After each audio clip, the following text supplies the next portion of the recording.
가기사는 증시 각도기. 네. 안녕하세요. 전투의 증시 나침반 안지원입니다. 네, 밖에 추적추적 비가 내려오고 젖은 바닥들이 저의 마음을 대변하는 듯합니다. 네.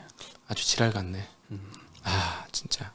오늘은 좀 시간이 멈춘 줄 알았어요. 아침부터 이렇게 크게 뭐 오르지도 않고 크게 떨어지지도 않고 그냥 고만고만한 상태에서 계속 그냥 지지부진한데 저 건너편 아시아 시장을 보니까 거긴 좀 많이 떨어지더라고요. 오늘. 한 나라는 많이 올랐죠. 일본이요? 예, 떨어질 것 같은 나라는 많이 올랐고. 근데 홍콩은 마카오 셧다운한 게 큰 이슈라고 생각을 했는데 사실 그다지 크진 않지만 이미 많이 올랐으니까 네. 기회가 있으니까 빵 떨어진 거 아닌가. 네. 그런 생각이 듭니다. 제 친구 중에도 이제 마카오 가고 싶어하는 친구들 많은데 다 어제 얘기했거든요. 네. 마카오 이제 풀린 것 같은데 한번 갈까 이런 얘기를 친구들끼리 하더라고요. 네. 근데 당장 오늘 뉴스가 마카오 이제 또 닫는다고 얘기가 나오네요. 네. 예, 그래서 오늘 시장은 코스피는 0.4% 정도 떨어졌고요. 코스닥은 그냥 보합세였습니다. 0.07% 정도 상승을 했고요. 오늘 일본은 1.1% 정도 올랐고 홍콩이 오늘 3.2%나 하락하고 있습니다. 상해도 한 1.6% 하락하고 있는데 뭐 마카오 영향도 있겠지만 이제 완다그룹의 좀 리스크 문제도 좀 루머로 네. 좀 퍼지더라고요. 아직 확인된 건 없죠. 예, 확인된 건 없는데 아침부터 이 루머가 자꾸 떠돌았거든요. 네. 뭐 완다그룹에서 뭐 20조 원대 분식 회계 소식이 있다. 7월에 이제 만기 도래하는 채권 디폴트를 선언할 예정이다. 예정인 건 또 어떻게 알았는지 모르겠지만 어쨌든 이런 좋지 않은 뉴스들도 좀 영향을 미치지 않았나 싶습니다. 근데 뭐 홍콩 시장에서는 딱히 부동산이나 이제 연관된 대출 채권 보유한 이제 은행들이 더 많이 빠졌거나 뭐 이런 게 확인되진 않아서 이 루머가 뭐 실제 홍콩 시장에서는 큰 영향을 미치진 않은 것 같습니다. 네, 하여튼 뭐 좋지 않은 시장이라 자꾸 이런 루머가 좀 돌고 있는 것 같고요. 그리고 바우디래. 바이든이 사우디에 방문을 한다고 하죠. 네. 결합이 잘 됐네요. 바이든, 사우디, 바우디. 네. 예, 13일부터 16일까지 이제 중동 순방을 하고 있는데요. 그에 앞서서 이제 사우디의 무기 판매를 허용하는 것을 검토한다는 보도가 있었습니다. 네. 그래서 이 영향에 이제 WTI도 좀 소폭 하락해서 지금 103불 정도 거래되고 있습니다. 결국 저거였구나. 무기를 파는구나. 결국 사우디가 무기를 보냈나 보구나. 지금 102달러대예요 현재. 네. 그럼 유가 떨어질 확률은 높다 일단. 근데 여기서도 안 떨어지면 좀 이상한 거지. 이것도 사실 예전부터 나왔잖아요. 바이든이 사우디 간다. 근데 아직도 안 가고 있는데 이번 주에 가서는 좀 성과가 있기를 좀 희망을 해봅니다. 이제 뭘 주고받나 했더니 무기를 주고받네. 그렇죠. 그쪽에 원하는 무언가를 좀 많이 줘야겠죠. 야, 참 모양새 안 좋네. 깡패들한테 무기를 주네. 그렇죠? 민주당이 그렇게 생각했잖아. 사우디에 대해서. 네, 거기다 깡패들한테 무기를 팔고 여기서 많이 안 떨어지면 엄청 체면 꾸기는데 개망인데. 바이든 진짜 개망입니다. 여기서 유가 안 떨어지면 저 완전 뭐 이미 힘들지만 11월 재선이다. 선거에서 정말 어려울 것 같거든요. 이렇게 되면 많이 떨어져야 될 것 같은데 유가가. 그럼 러시아가 또 갑자기 감산을 해버리면 어떡하죠? 그에 맞게. 어차피 러시아 건 미국은 안 사주고 있거든 지금. 확실히 줄었어요 미국은. 근데 다 돌잖아요. 네, 그렇죠. 뭐 그렇게까지 러시아가 할 수 있는 여력이 있는지 잘 모르겠는데 하여튼 한 100달러 훨씬 이하로 떨어져야 되겠는데요. 이 행동한 거 봐서는 만약 안 빠지면은 엿먹은 건데.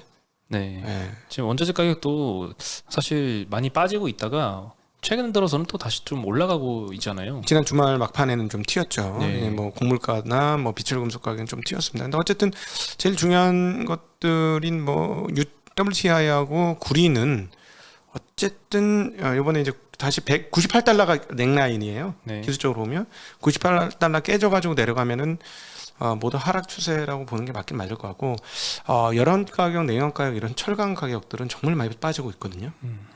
그래서 철강 가격들이 너무 싼데 그럼 화학 스프레드도 막 떨어지지 않습니까? 화학 많이 가격도 떨어지고 있죠. 예, 폴리실리콘 빼고는 지금 가격들이 다 떨어지고 있어가지고 요거 만드는 회사들이 싼데 이런 상황들이 지금 오고 있습니다. 네. 예. 예, 오늘 업종별로 보면요. SD 바이오 센서가 오늘 10% 오르면서 의료 정밀 섹터가 거의 5% 상승했습니다. 근데 같은 업종에 속한 덴티움은 오늘 12% 정도 떨어졌거든요. 네. 뭐 오늘 수출 데이터가 사실 1일부터 10일까지 수출 7월 달 잠정치가 발표가 됐는데 임플란트 쪽은 굉장히 안 좋게 나왔더라고요. 네. 물론 오스템이 제일 많이 차지하는데 왜 오스템보다 덴티움이 더 많이 이렇게 떨어졌는지는 잘 이해가 안 됩니다만 뭐 역시 이렇게 장이 안 좋으면 뭐 여러 가지 소문이 돌죠. 또 오스템 같은 횡령이 여기서도 일어났다 이런 약간 확인 안 된 루머가 좀 돌기도 합니다. 그래서 참 투심이 많이 악화된 그런 상황인 것 같고요. 답답하네. 네. 네. 하여튼 이렇게 많이 두 자릿수로 하락한 이유는 사실 잘 모르겠습니다. 오늘 네. 의약품 섹터가 오늘 1.7% 정도 상승을 했는데요. 항상 코로나가 많이 퍼지면 올랐던 일동홀딩스, 뭐 진원생명과학, SK바이오사이언스 이런 뭐 백신 관련주들 오늘 좀 많이 올랐습니다. 네. 통신주도 올랐습니다. SKT가 거의 1.8%, LG플러스 1.2%, KT가 1% 정도 상승을 했고요. 이제 5G 중간 요금제가 이제 나올 때가 된 것 같아요. 오늘 뭐 출시하는 요금제 출시 신고서를 SKT가 제출을 한다고 하는데 그러면 8월 초쯤에 아마 출시가 되지 않을까 싶습니다. 네. 네, 바꿔야겠네요. 그걸로. 그리고 전기전자 섹터 또 소폭 올랐는데요. 이 중에서 많이 오른 거는 해성 DS가 한 7%, LG 에너지 솔루션이 1.8%, 뭐 삼성전자는 거의 0.17% 오르면서 약간 그래도 플러스를 지켰고요. 하이닉스는 1.1% 정도 하락을 했습니다. 네. 오늘 LG엔솔이 사실 최근에 좀 안 좋은 뉴스가 나왔던 게 미국 애리조나주의 투자를 이제 인플레이션 때문에 투자비가 너무 많이 들어서 이제 검토를 보류하겠다 이런 얘기가 돌아면서 이제 벤더들이 좀 많이 하락을 했었잖아요. 그렇죠. 근데 이제 그걸 다시 이제 재개를 하려고 한다 뭐 이런 식의 보도가 좀 나오곤 있더라고요. 그래서 그게 오늘 좀 상승에 좀 영향을 미친 것 같고요. 오늘 뭐 중국 시장에서는 이제 전기차 관련주들 되게 안 좋았다고 하는데 그래도 국내 시장에서는 좀 방어를 잘했습니다. 제일 많이 하락한 섹터는 운수창고 한 3% 가까이 하락을 했는데요. 여기에 속한 항공주들 그리고 해운주들 전부 다 많이 빠졌습니다. 진에어, 대한항공, 제주항공은 4%대나 크게 빠졌고요. 에어부산, 아시아나도 3%대 하락을 했습니다. 섬유유복 섹터도 많이 빠졌는데요. FNF가 3.6% 하락을 했고요. 뭐 코로나 재확산에 영향을 미친 게 아닌가? 그리고 2분기에 이제 실적 발표를 앞두고 있는데 아무래도 좀 잘 안 나오겠죠. 네. 코로나 중국이 이제 상하이 락다운이 있었으니까 네. 그쪽에 매장 보유해서 좀 그런 것도 영향을 미쳤던 것 같습니다. 화학 섹터도 오늘 좀 많이 빠졌는데요. 특히 금호석유는 오늘 8%나 하락을 했습니다. 참. 그리고 주요 제품 스프레드가 많이 줄었더라고요. 야, 너무 싸다 막 난리였었는데 결국 주가는 먼저 빠지고 스프레드 다시 축소되면서 다시 주가가 빠지는. 네. 그러니까 우리나라는 참 황당하네. 미국 같았으면 올랐다 빠졌을 거거든요. 지금 이걸 보면서 그 전에 올랐다가 참 약하네 진짜. 다시 한번 생각이 드는 게 공모주 펀드가 튼튼했다면 받았을 것 같거든요. 너무 싸다 이러면서 가치주 펀드나 뭐 이런 것들이 아주 공모주가 아니라 공모 펀드. 공모 펀드. 예, 공모 펀드 중에 가치 펀드 이런 것들이 막 되게 좀 힘 있는 펀드들이 있다. 그럼 이거 다 받았을 것 같아요, 제 생각에는. 근데 외국인들이 요즘 선물 가지고 좀 장난치는 모습들이 계속 포착이 되는데 받을 힘이 없네요. 그럼 매 월요일은 지금 몇 달 동안 하루 빼고는 계속 월요일마다 빠지는 것 같아, 시장이. 네. 네, 약세장이죠. 그리고 이제 한세실업, 한섬도 요거는 아까 얘기했어야 되는데 1%대 정도 섬유유복 섹터에서 하락을 했고요. 뭐 한국타이어도 오늘 5%대 하락했고 송원산업, 이수화학, 롯데케미칼, LG화학, 효성 TNC도 3에서 5%대 많이 하락을 했습니다. 네. 서비스 업종에서도 이제 롯데관광개발, GKL 이런 데는 5%씩 하락을 했고요. 아무래도 코로나 재확산에 좀 영향을 많이 받았겠죠. 강원랜드 3.5% 하락했고요. 하나투어도 5%나 하락을 했습니다. 여행 좀 다시 가기 힘들어질 것 같은 우려가 좀 확산이 되고 있고요. 네. 네이버, 하이브, CJ, CGV, NC소프트 이런 회사들도 3%가량 하락을 했습니다. 네. 네, 오늘 그리고 이제 뱅크 오브 아메리카 증권에서 한국은행이 이제 13일 날 금통위가 열리잖아요. 금리 인상 모두가 이제 빅스텝 50bp 올릴 거다라고 전망을 하고 있는데 50bp 올리면 1.75에서 2.25로 올라갈 것 같고요. BOA에서도 이렇게 될 것이다라고 전망을 하고 있고 또 6월에 이제 CPI 23년 7개월 만에 최고치인 6%까지 6월 CPI가 올라갔는데 기대 인플레이션도 한은의 목표치인 2%를 상회한 3.9% 거의 2배가 나왔고 10년 내 최고 수준이라고 합니다. 그리고 한은이 이제 계속 금리 인상 사이클에 돌입을 할 텐데 최종 목표는 3.25%로 보고 있습니다. 그래서 7월에 50bp 인상한 이후에 내년 1월까지 4차례 더 25bp씩 올리고 2023년 1월에는 3.25에 도달을 할 것이다. 그게 꼭지다. 이렇게 좀 전망을 하고 있는 것 같습니다. 그리고 한국의 CPI는 10월에 절정을 찍을 것이다. 그리고 최대 5.4%까지 볼 것이다. 라고 전망을 하고 있습니다. 저는 개인적으로 이제 슬슬 이번에 50bp 하지만 25bp 베이비 스텝 우리나라에 일단 이게 베이비 스텝 말이 안 되는데 하여튼 베이비 스텝을 나머지 3번 동안에 할 거라고 보잖아요. 네. 한 번 더 50pp 할지도 모를 것 같아요. 왜냐면 이제 5번에 역전되잖아요. 미국하고. 맞죠? 역전이나? 동률이 되나? 미국이 지금 그렇죠. 미국이 지금 1.75고 우리도 1.75니까. 그러니까 역전되잖아요. 이번 7월 달부로. 근데 미국이 또 75p 인상 하겠죠. 그러니까 역전되고 다음 달에 더 역전 이렇게 되는 거잖아요. 그래서 다다음 달에 그러면 다음번에 있을 금통위에 이번 말고 내일 모레 있을 거 말고 또 50bp를 올릴 수도 있다는 생각을 이제 조금 가져야 되지 않을까. 미국과의 격차를 줄이기 위한 건가요? 지금 환율 보건데 이런 것들 종합해 보면 미국하고의 금리 격차를 너무 크게 갖고 가는 게 과연 오를 건가 하는 고민도 상당히 있을 거고, 그 다음에 아직까지는 체력이 있으니까 올렸을 때 올리고 차라리 나중에 좀 덜 올리는 방향을 택하지 않을까? 인플레이션 기대 심리, 우리도 미국하고 똑같은 상황 아닐까? 하는 그런 생각이 좀 들거든요. 사실 시장에서는 요즘에 좀 어차피 올릴 거면 좀 빨리 올리고 그래야 좀 나중에 이제 좀 완화가 되는 시점도 좀 앞당길 네. 수 있다, 이렇게 좀 기대를 하고 있는 것 같아요. 그러니까 워낙 그 이창용 총재에 대해서는 합리적인 사람이라고 소문이 많이 나 있어요. 그리고 또 석학이고 그 IMF에서도 계셨고 했던 분이라 아마 그러지 않을까 싶은데, 하여튼 국내 금리 관련해서는 내일 저녁에 박정현 박사님, 인포맥스의 제 짝이죠, 그분하고 했던 대담을 평일날 저녁이지만 올리게 됩니다. 그걸 꼭 좀 봐주시면 도움을 많이 받으실 수 있을 것 같아요. 네. 네. 그리고 코로나가 많이 재확산되고 있어서 오늘 SK 바이오사이언스 그리고 그 자회사인 SK 케미칼 4% 3%대씩 상승을 했고, 유바이올로직스 거꾸로 케미컬이 모회사고 사이언스가 자회사죠. 사이언스가 자회사고 SK 케미칼이 모회사죠. 네. 네. 각각 시총 보면은 3-4%씩. 뒤집어진 것처럼 보이긴 해. 예. 네. 유바이올로직스도 이제 국산 백신 만드는 회사인데 8%나 올랐고요. ST 바이오센서 진단키트 만들죠. 10%나 상승을 했습니다. 반면에 여행 카지노주 뭐 이런 데는 많이 안 좋은데요. 마카오가 이제 11일부터 18일까지 생활 필수 사업장을 제외한 모든 기업의 영업 활동을 중단하겠다라고 발표를 했고요. 사실 마카오 같은 경우에는 세금 수입의 80%는 카지노에서 담당을 하고 있는데, 그동안 당연히 이제 주요 세수이기 때문에 카지노 쪽은 영업을 막지 않았는데 이번에는 막았습니다. 그리고 또 하나투어 같은 경우에도 좀 많이 힘든 것 같아요. 계속 적자가 누적되고 있는 상황인데, 자회사 호텔이 하나 있습니다. 마크 호텔이라고 있는데 코로나가 장기화돼서 이달에 영업을 종료한다라고 합니다. 요 공시를 했고요. 마크 호텔이 지금 지급을 할 임대료가 있는데 요거를 하나투어가 지금 대신 지급을 해야 되거든요. 근데 요것도 지금 지급을 안 하고 있어서 소송에 걸려 있습니다. 그래서 코로나 장기화 때문에 지금 3년째 적자가 지속이 되면서 19년 자기 자본이 19년도에 2천억이었거든요. 올해 1분기에는 600억까지 감소했습니다.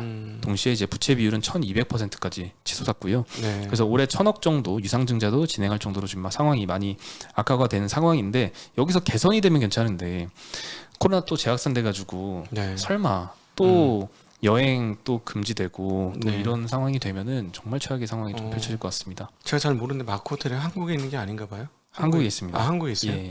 네. 네, 그런 상황이고요. CJ CGV도 호텔 같은 데를 잘 안 다녀봐서 죄송합니다. 네. 어렸을 때 많이 다니세요. 어렸을 때 연애 같은 걸 잘 못했어요. 순수 청년이라 할까? 그러시군요. 죄송합니다. 네. 왜 웃음이 나오지? 아씨. 네, CGV도 마찬가지인데요. 지난주 금요일 날 이제 대주주가 CJ잖아요. 여기에 1,500억 정도의 제3자 배정 유상증자 공시를 했습니다. 네. 자금 조달이 지금 언제 마지막일 것 같고 계속 하다가 지금 계속되고 있는 상황이고요. 영화관은 잘 되던데. 영화관이요? 잘 되고는 있는 것 같습니다. 네. 네, 큐도 빠르게 늘고 있고 지금 키도 이미 많이 늘었고. 저 몇 년 만에 처음 지난 주말에 영화관 갔었어요. 뭐 보셨어요? 매버릭. 저도 봤는데. 그래요? 어저께 저도 봤는데 너무 재밌게 봤어요. 볼 땐 재밌었는데 끝나고 나서 곰곰이 생각을 해봤는데 36년 전 영화와 거의 비슷하더라고.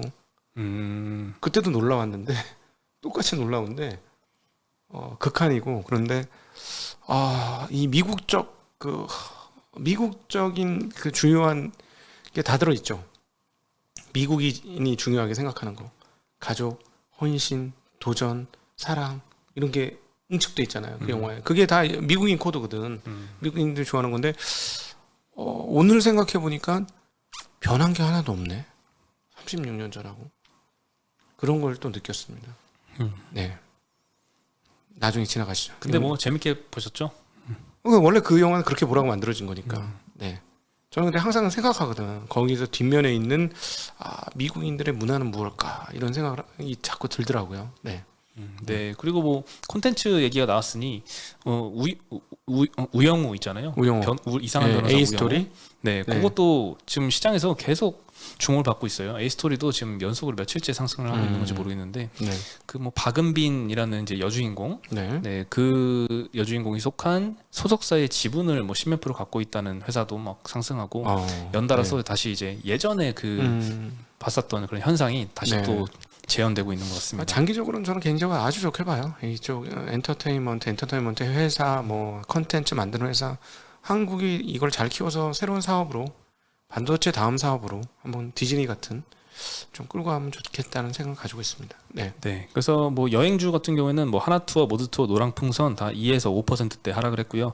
카지노주 중에는 파라다이스가 오늘 7%나 하락을 했습니다. 네. GKL은 5% 하락, 강원랜드도 3.5% 하락을 이어가고 있습니다. 네. 네. 항공주 같은 경우에는 6월달 국제선 여객 수가 전년 대비해서는 420% 증가했습니다. 129만 명 나왔고요. 국내선 여객은 6% 정도 증가해서 323만 명. 빠른 회복세를 보이고 있는 것처럼 보이죠. 근데 국내선이 2배나 많네?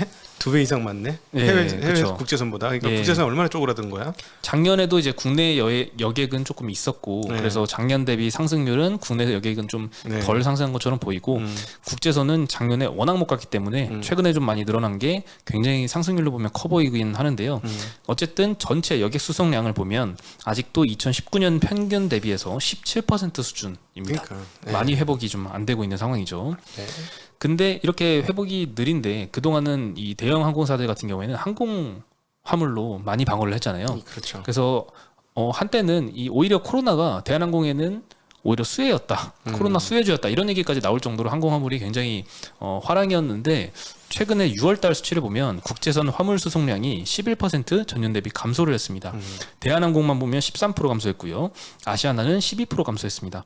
근데 이 Q만 주는 게 아니라 화물 운임도 많이는 아니지만 소폭 하락을 하고 있거든요. 네. 그래서 P와 Q가 동시에 주는 그림이라서 여객이 빠르게 올라와서 그동안 이제 항공화물이 빠지는 거를 좀 커버를 해주면 괜찮은데 여객도 지금 회복이 더딘 상황에서 항공화물 그동안 좋았던 항공화물까지 좀 빠지고 있는 상황이라서 좋지 않은 상황인 것 같습니다. 생각을 해보면 19년 이전에 비행기 타는 느낌은 어땠을까요? 좀 멀고 좀 복잡하고 그렇긴 하지만 뭐 기차 타는 거하고 느낌 비슷하지 않았나요? 무슨 기차를 많이 타셨어요? 비행기를 많이 타셨어요? 19년 이전에 비슷하게 탔던 것 전철 같은데요? 말고 KTX 예.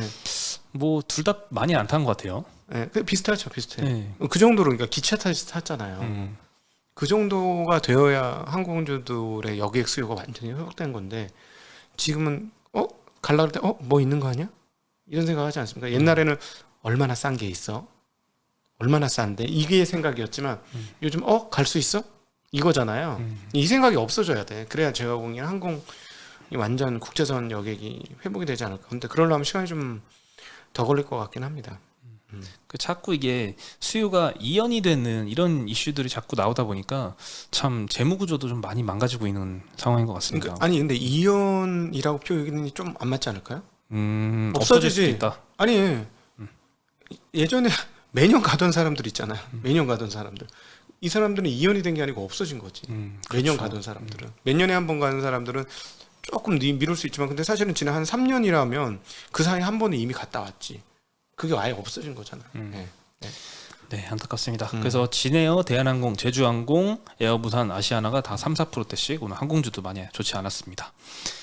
네, 그리고 화학업체 마지막으로 금호석유 말씀을 드리면요, 오늘 8%나 크게 하락을 했다라고 말씀드렸는데 금호석유 같은 경우에는 이제 주요 원재료가 부타디엔입니다. 네. 근데 이 부타디엔 가격이 2분기에 평균 톤당 1,400불 이상 기록을 했는데요, 1분기 평균이 1,000불이었습니다. 톤당. 네. 그러니까 1,000불에서 1,400불 됐으니 40% 정도 굉장히 많이 급등을 한 거죠. 네. 이렇게 원재료가 많이 떨어진 올랐는데 거지. 원재료는 원재료가- 올랐습니다. 네. 예, 올랐는데 주요 제품 가격도 올라야 되잖아요.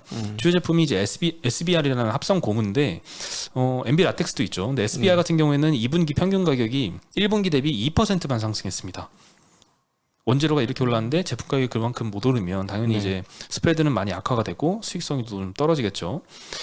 MB 라텍스도 1분기에 수출 가격이 평균 톤당 990불인데 2분기에 1,050불. 그러니까 조금 증가하는 거에 그쳤습니다. 그래서 수익성이 좀 많이 망가질 것이다 이런 전망들이 좀 나오고 있고요. 가장 비중이 큰 합성 고무 부분의 2분기 영업이익은 전년 대비 73% 줄어들고 전 분기 대비로 하면 33% 정도 줄어들 것이다라고 SK증권에서는 전망을 하고 있고요. 작년에가 진짜 얼마나 좋았나 지나고 보니까 좀 보이는 것 같은데요. 작년 2분기 영업이익률이 36%였는데요. 올해 2분기는 11%로 약 3분의 1 토막 정도 날 것으로 지금 전망이 되고 있습니다. 네. 그래서 화학 회사에 투자를 하신 분들 같은 경우에는 이제 주요 제품과 주요 원재료의 이 스프레드를 거의 매일 트래킹 하셔야지 될 것 같습니다. 좀 억울한 부분이 없잖아 있어요. 가격 제대로 받지도 못하고 이게 꺾이니까 그대로 주가가 꺾여버리니까 진짜 쌌거든. 근데 이제 미래 실적이 꺾이니까 가격이 못 올라가고 떨어지는 거죠. 지금 되게 안타까운 부분이 있습니다, 진짜. 네, 네, 오늘 소식은 여기까지입니다. 네. 오늘 뭐 좋은 뉴스는 하나도 없네. 좋은 뉴스는 뭐 진단 키트 백신밖에 없습니다. 뭐 지수 빠진 거에 비해서는 너무 나쁜 뉴스가 많은데요. 그러게요. 이게 투자 심리가 그만큼 경색된 것 같고 내년에 내년쯤에는 이거보다 더 나빠질까? 그럴 수 있을까? 그러게요. 도대체 얼마나 나빠져요? 이 정도면 진짜 많이 이 2달간에 이렇게 많이 빠져서 반등을 안 한다? 이것도 되게 독특한 것 같아요. 아마 입사한 이래로 단기 이렇게 빠져서 반등 못한 건 지금 처음 보는 과정인가 아닌가 싶습니다. 그렇죠. 입사 이후로 보면은 지금 처음인 것 같아요. 네. 아니 왜냐하면 저희도 2008년 이후에 이렇게 크게 낙폭하고 반등이 없는 거는 기억이 없어요. 보통 반등을 하거든요. 최소한 어느 정도도. 최소한 어느 정도가 반등이 안 되고 있는 지금 굉장히 독특한 시장이다 이렇게 말씀드릴 수 있겠네요. 네. 네, 오늘 저희는 연합인포맥스에서 7시에 찾아뵙겠습니다. 네. 안녕. 안녕.